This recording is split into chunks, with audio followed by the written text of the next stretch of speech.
أعوذ بالله السميع العليم من الشيطان الرجيم بسم الله الرحمن الرحيم الحمد لله رب العالمين وبه نستعين وصلى الله على سيدنا محمد وعلى الطاهرين وعلى الله عليهم أجمعين من الآن إلى قيام يوم الدين آمين رب العالمين. Toujours Encyclopédie chiite, 4e volume. Je suis arrivé à la conspiration contre l'imam Ali, mais j'ai appelé ça réponse aux équivoques, car c'est un chapitre très très long, et je pense qu'après c'est uniquement des réponses aux prétentions des mukhalifin. Mais en gros, globalement, ça concerne l'imam Ali alayhi salam. Un Bakri a mentionné: il est très difficile de digérer cette prétendue théorie du complot. En dépit de nombreuses années en sa présence, comment des compagnons ont-ils osé se soustraire et désobéir aux instructions de Mohammed sallallahu alayhi wa alayhi liées au califat?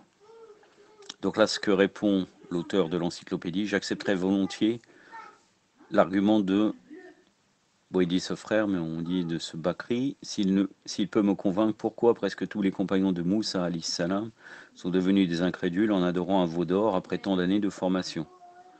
Selon Sahih Bukhari, le messager d'Allah sallallahu alayhi wa alayhi mentionna à Ali que l'histoire de Moussa et Haroun, salawatullah alayhima, wa afdallah salat ala Muhammad wa ali Muhammad, est semblable à celle qui lui arrivera. La tradition est la suivante: votre position est comme celle d'Haroun vis-à-vis de Moussa ou de Moïse, sauf qu'il n'y aura aucun prophète après moi. Donc les références Bakri, Sahih Bukhari, de Sahih, version arabe française, livre des mérites des compagnons, chapitre sur Ali ibn Abi Talib alayhi salam. Sahih Muslim, version arabo-française, section des vertus d'Ali alayhi salam. Sunan ibn Majah, page 12. Musnad Ahmad ibn Hanbal, volume 1, page 174. El Khasa'is par Nisa'i, page 15 à 16.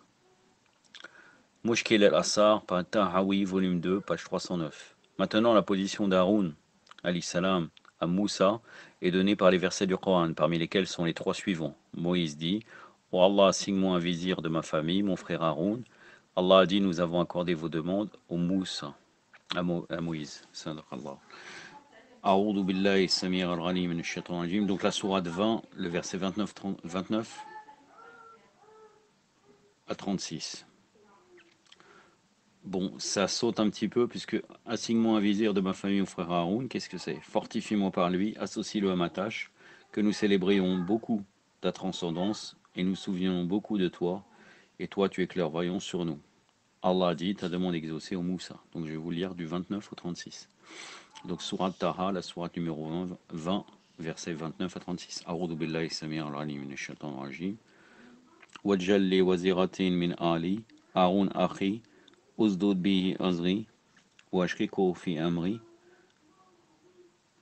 قال نسبحك كثيرا وندعوك كثيرا إنك كنت بنا بصيرا قال قد حتيت سلك يا موسى ولقد مننا عليك مرة أخرى صدق الله العلي العظيم. Je me suis trompé, j'ai rajouté un verset qui n'a aucun rapport. Nous t'avons accordé une grâce déjà une première fois, mais ça s'arrête à قال أوتيت سؤلك يا Moussa, ta demande exaucée au Moïse. Allah subhanahu wa ta'ala nous a également dit: sûrement nous avons donné le livre à Moïse et avons affecté son frère Haroun en tant que son vizir. Sourate 25, verset 35. A'udhu billahi samir al-ghanim min ash-shaytan rajim. Donc sourate al-Furqan. A'udhu billahi samir al-ghanim min ash-shaytan rajim. Wa laqad atayna Moussa al-kitab wa ja'alna ma'ahu akhahu Haroun waziran. Sadaqallahu al-ali al-azim. Un autre verset, sourate numéro 7, le verset 142. De tête, c'est la sourate Yunus. Non, sourate al-Araf, pardon, le verset 142.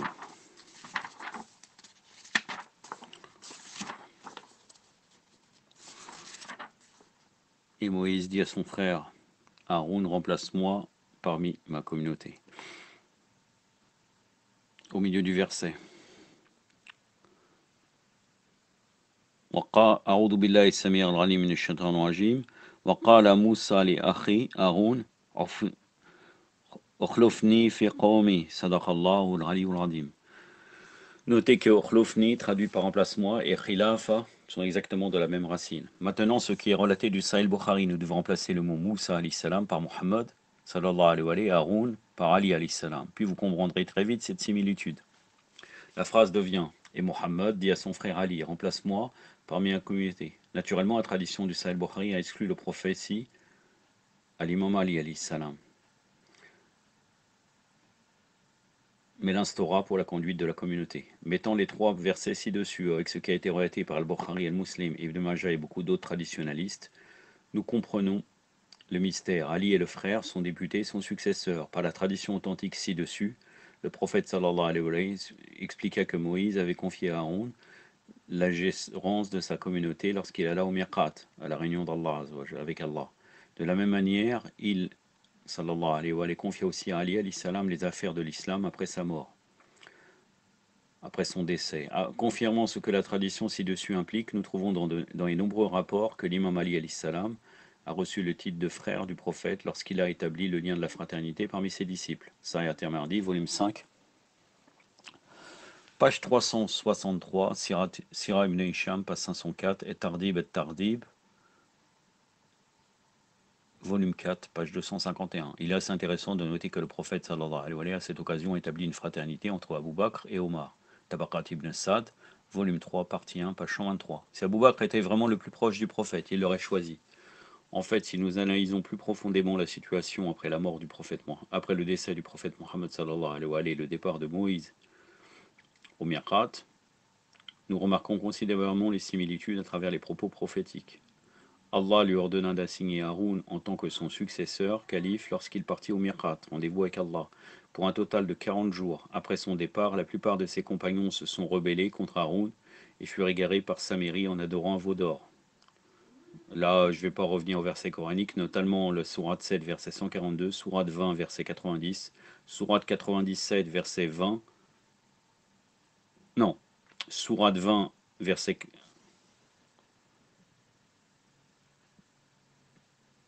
90 à 97, sourate 20, verset 83 à 88. L'analogie que le prophète sallallahu alayhi wa sallam déclara dans la tradition ci-dessus semble être une réalité après ça, son martyr.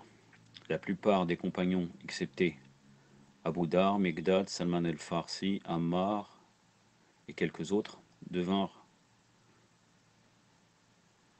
la plupart des compagnons devinrent déloyaux et se sont retournés contre Ali alayhi salam et ont privilégié d'autres personnes. La majorité des compagnons transgressèrent les ordres du prophète, tout comme Haroun fut désobéi. Les compagnons du prophète n'ont pas médité les leçons du Coran et de l'histoire qui se répètent ainsi à plusieurs reprises. La répétition de l'histoire des enfants d'Israël et l'histoire des musulmans est confirmée par le prophète sallallahu alayhi wa sallam. Abu Saïd al-Khudri relate que le prophète sallallahu alayhi wa sallam a dit: vous suivrez les sunan des nations, c'est-à-dire les attitudes, les comportements des nations qui étaient avant vous, empan par empan et coudé par coudé, de sorte que même s'ils entraient dans un trou de lézard, vous les suivrez. Nous avons dit: ô apôtres d'Allah, sont-ils les juifs et les chrétiens? Il a répondu: et qui donc serait-ce? Sahih Bukhari, version arabo-française, volume 8, numéro 7320, Sahih Muslim, version arabo-française, volume 2, livre de la connaissance, numéro 3067. Musnad Ahmed ibn Hanbal, volume 3, page 84 et 94. Méditez sur cette réflexion. Pourquoi le prophète sallallahu alayhi wa sallam assimilerait ses compagnons aux juifs et aux chrétiens, connaissant que les juifs et chrétiens ont mutilé et ont perverti la religion d'Allah subhanahu wa ta'ala. Allah lui avait inspiré qu'ils qui deviendront des apostats et des égarés, excepté un petit nombre. Ali alayhi salam était toujours l'imam lors des 3 premiers califats, les califats usurpés bien sûr. Ces califes, la'anatullah alayhum, lui ont spolié le commandement qui est l'un des droits de l'imam et non la position de l'imama. Quant à l'allégeance de l'imam Ali alayhi salam à Abu Bakr, Omar et Osman, il en fut contraint puisqu'il n'avait pas le choix. Donc là, selon lui. Après, est-ce qu'il a vraiment fait Beira? De toute façon, c'est une Beira invalide car c'est lui l'imam, bien sûr. Donc c'est uniquement dans cette vie. Et au cas où il aurait fait, faut faire des vérifications, vérifier s'il aurait fait Bayra, Abu Bakr, Omar, Osman. Peut-être un, peut-être on ne sait pas. Il faut vérifier tout cela. Enfin, on utilise l'argument de ce que dit l'auteur. Quand à l'allégeance de l'imam Ali à Abu Bakr, Omar et Osman, il en fut contraint puisqu'il n'avait pas le choix. Cette alternative lui fut imposée. Le devoir de l'imam Ali alayhi salam était semblable à celui d'Haroun. Le Coran déclare que lorsque Moussa alayhi salam est revenu du Miqat, il fut très fâché car Allah l'avait informé que sa communauté s'est égarée pendant son absence. Moussa, Moïse, alayhi wa afdallah salat ala Muhammad wa ali Muhammad, est revenu et interrogea son frère Haroun. Le Coran déclare qu'Haroun a répondu: Ô Moïse, les gens m'ont opprimé, ils étaient sur point de me tuer. Toujours la sourate El Araf, le verset 150.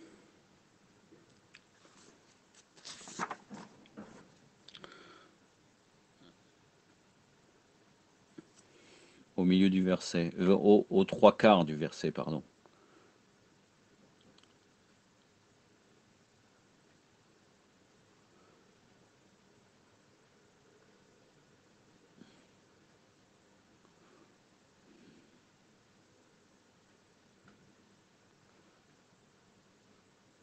أعوذ بالله السميع العليم من الشيطان الرجيم قال وابن هم إن القوم تستضعفوني وكادوا أن يقتلني. صدق الله العلي العظيم. Le verset ci-dessus donne une autre similitude saisissante entre Ali, alayhi salam, et Haroun. Puisque tous les musulmans croient que Haroun était un prophète d'Allah, il ne se permettrait jamais de l'insulter de lâche. D'ailleurs, la taqiyya est mentionnée en Coran dans de nombreux versets. Ceci exige un autre article pour expliquer l'importance de la taqiyya selon le Coran et les nombreuses traditions du prophète sallallahu alayhi wa sallam. Néanmoins, Ali alayhi salam fit son devoir après le décès du messager d'Allah comme le fit Haroun. Avant ceci, donc un verset coranique, sourate 20, verset 90, sourate Taha, verset 90. Avant ceci, Haroun leur avait déjà dit: ô mon peuple, vous allez être éprouvés en cela, parce que certes votre Seigneur est Allah, le plus aimable, ainsi suivez-moi et obéissez à mon ordre. A'udhu billahi samir al-ghalim minash shaitan rajim. Wa laqad qala lahum Haroun min qablu ya qawmi innama futintum bihi wa inna rabbakum rahmanu fattabiruni wa uti'u amri. Sadaqallahu al-aliyyul azim. Le Sahih Bukhari confirme qu'Ali alayhi salam refusa d'offrir son allégeance à Abu Bakr pendant 6 mois. Il lui donna son obédience seulement après le martyre de sa femme Fatima az-Zahra alayhi salam, la fille du saint prophète. Sahih Bukhari, version arabo-française, traduit par Arkat Ahmed, librairie Der el-Rashad el-Hadith, Casablanca, El-Maktaba el-Asriya, Beyrouth, Saïda, volume 5, livre des expéditions numéro 4241, et Sahih Muslim, Dar al-Kutub el-Almiya et el-Meïya, version arabo-française, volume 2, numéro 2023.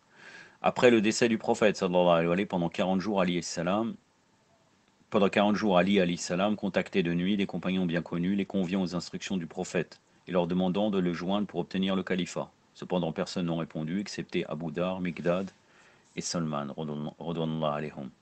Le prophète avait auparavant instruit Ali que si le nombre de ses disciples excédait 40 hommes, il devait prendre les mesures nécessaires, autrement il devait se résoudre à la situation.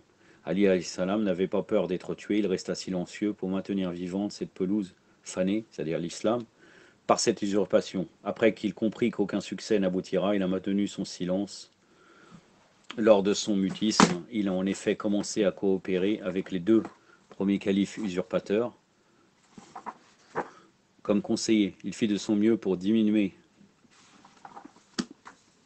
les dommages autant que possible. S'il n'avait pas agi de la sorte, l'islam aurait été complètement détruit. L'imam Ali alayhi salam indiquait: j'ai toléré les périodes comme s'il y avait une épine dans mon œil et un os pointu coincé dans ma gorge. Najab al-Ara, les énonciations de l'imam Ali alayhi salam. L'islam était très jeune, seulement 23 années, et la division parmi les musulmans pourrait totalement ôter l'islam de la surface de la terre. Ainsi, il a maintenu son silence comme Haroun, alayhi salam, resta silencieux pour empêcher la division. Moïse a dit ô Haroun, qu'est-ce qui t'a empêché lorsque tu les as vus s'égarer? Haroun dit, vraiment, j'ai craint que tu me dises que j'ai causé une division par les enfants d'Israël et tu n'as pas respecté ma parole. La sourate Taha, toujours la sourate 20, verset 92 à 94. أعوذ بالله السميع العليم من الشيطان الرجيم قال يا هارون ما معنك إذا رأيتم دلو ألا تتبعون فوصفيت أمري قال يا ابن أم لا تأخذوا باليد ولا براسني حسيت أن تقول فرقت بين بني إسرائيل ولم تقو قولي صدق الله العلي العظيم. Abu Sufyan fut celui qui veut à tout prix détruire cette religion en encourageant Ali alayhi salam à la révolte. Ali savait que cette intention satanique, celle d'Abu Sufyan, causerait une guerre civile et la destruction de l'islam. Et Tabari a rapporté, quand les gens se sont réunis pour donner leur serment d'allégeance à Abu Bakr, Abu Sufyan est venu en me disant « Par Allah, je vois un nuage de fumée où il n'y aura que le sang qui le dégagera. Ô famille d'Abdelmanaf, qui est Abu Bakr pour être le maître de vos affaires? Où sont Ali et Al-Abbas, les deux opprimés ?» Il a alors dit à Ali alayhi salam ou Abu al-Hassan, étirez votre main de sorte que je te donne le serment d'allégeance. Ali refusa en disant par Allah, vous ne prévoyez que la fitna. Depuis longtemps, vous avez désiré que la dissension. Depuis longtemps, vous avez désiré l'anéantissement de l'islam. Nous n'avons pas besoin de votre conseil. L'histoire de Tabari, la version française, édition Sambad, volume 3, page 351. Auparavant, nous avons cité la tradition d'Al-Bukhari où le prophète a confirmé que l'histoire des enfants d'Israël se répétera parmi les musulmans. Le Coran relatait les histoires des enfants d'Israël pour comprendre l'avenir historique de l'islam. Il y a beaucoup d'autres similitudes saisissantes à cet égard inscrites dans le Coran. J'ai terminé avec cette choubouate. Je vais regarder si je vais continuer pour une encore.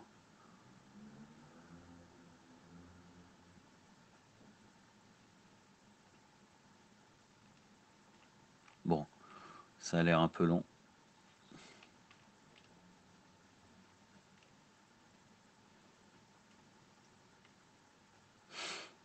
Non, je vais en dire une.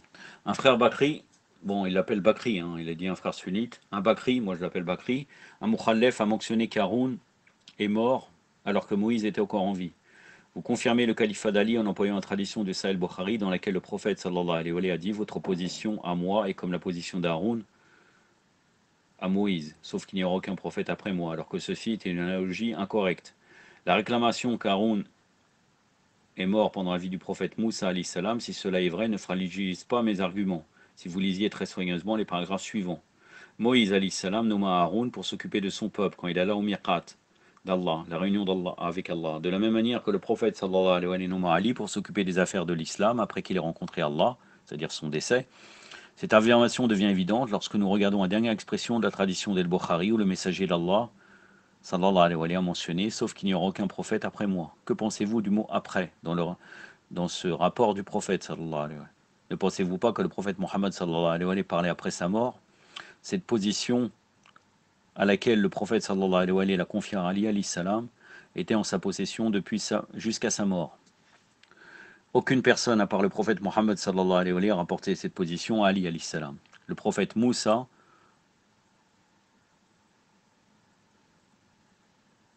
s'éloigna de son peuple pendant 40 jours, puis l'a rencontré avec Haroun alayhi salam.